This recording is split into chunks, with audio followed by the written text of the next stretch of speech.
Hi, this is Jeffrey Kurt Financial Group, and today is Friday, January 10, 2025. And there are so many news stories, but the one that is impacting the financial markets the most is what we will talk about. So the December jobs data came out this morning. It was much stronger than expected. There was estimate of 256,000 jobs created, which is like over 90,000 jobs more than what was expected. And the unemployment rate came down to 4.1%. So a strong jobs report, which is, conversely and illogically somewhat negative for the stock market and the financial markets, bond market as well. So the Dow was down 500 earlier. NASDAQ down 300 points. So, why is this? Well, it all goes back to interest rates and interest rate cuts by the Fed. So, the Fed, we know looks strongly or closely at the inflation rate and the jobs market, as the jobs market will influence the inflation rate theoretically.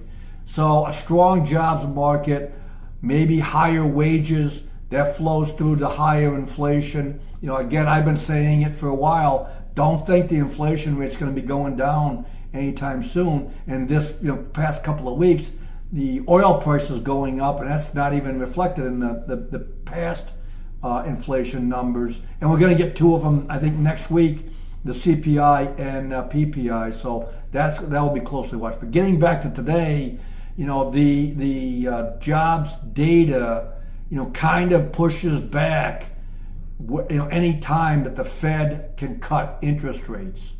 And so, that's kind of the reaction is you would think a good jobs market, more people working, getting a paycheck, spending money would be good for the economy. And ultimately, I think it will be.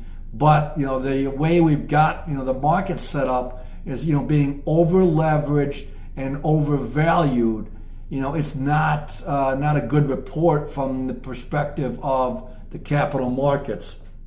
The one other thing I just want to touch upon again is NVDA, and again that's been the leader. So keep an eye on that, and it's down again today. I guess the CEO of NVDA made some comments about the quantum computing, and it kind of popped up. That bubble is the way that it was characterized on one piece that I read.